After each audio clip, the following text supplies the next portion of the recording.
इस बीच खबर है कि अमेरिका रूस से लड़ने के लिए उसके बनाए एक हथियार को ही अपना हथियार बनाने की तैयारी में है। बताया गया कि अमेरिका की सेना दूसरे देशों में बनी रूस की AK-74 क्लाशनिकोव असॉल्ट राइफल या उसकी कॉपी खरीदने जा रहा है।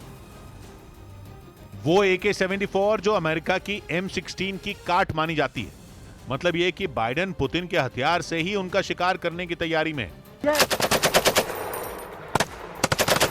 वैसे ये कोई नई बात भी नहीं है, ये अमेरिकी सेना की रणनीति है। वो दूसरे देशों के छोटे हथियारों का स्टॉक अपने पास रखती है ताकि अपने सैनिकों को उनसे मुकाबला करने के लिए ट्रेन कर सके।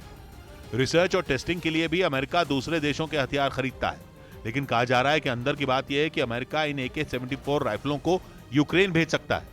उधर खबर है कि रूस की चुनौती से निपटने के लिए अमेरिका अपने एयर डिफेंस सिस्टम को और आधुनिक बनाने में जुट गया। पश्चिमी मीडिया ने दावा किया कि इसके लिए अमेरिका ने एयर डिफेंस सिस्टम में लगे रडार को अपग्रेड करने का प्लान तैयार कर लिया।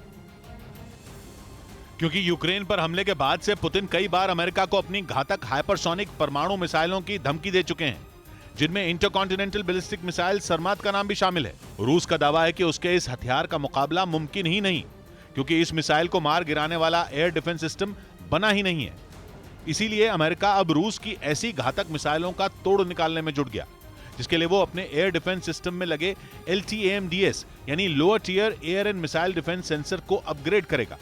और इसके लिए $12 करोड़ मतलब भारतीय रुपयों में करीब 1000 करोड़ का खर्च आएगा।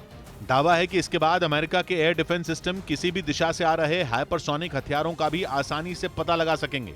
इधर हिमाचल प्रदेश की राजधानी शिमला से दिल दहला देने वाला एक वीडियो सामने आया। वहां एक तेज रफ्तार कार ने सड़क पार कर रहे एक आदमी को टक्कर मार दी और पूरी घटना वहां लगे CCTV कैमरे में रिकॉर्ड हुई, जिसमें सड़क पार करने की कोशिश कर रहे आदमी को एक बेकाबू कार जोरदार टक्कर मारती दिखी। इस घटना का जो वीडियो सामने आया उसमें वो आदमी सामान लेकर सड़क के दूसरी तरफ मौजूद अपनी दुकान की तरफ जाता नजर आया, लेकिन जैसे ही वो सड़क पार करने के लिए आगे बढ़ा, सफेद रंग की एक तेज रफ्तार कार ने उसे उड़ा दिया। टक्कर इतनी जबरदस्त थी कि वो आदमी पहले हवा में उछला और फिर उसी कार के अगले हिस्से से टकराकर सड़क पर आ गिरा, जिसके बाद वो बेकाबू कार उसे रौंदते हुए वहां से निकल गई। कार की टक्कर की वजह से मौके पर ही उस आदमी की मौत हो गई। हालांकि इस हादसे के बाद लोगों ने कार के ड्राइवर को पकड़ लिया और उसे पुलिस के हवाले कर दिया। उधर दिल्ली के हरिनगर इलाके में हुई 3 लोगों की हत्या के मामले में 2 आरोपियों को गिरफ्तार कर लिया गया। इस घटना से पूरे इलाके में हड़कंप मच गया।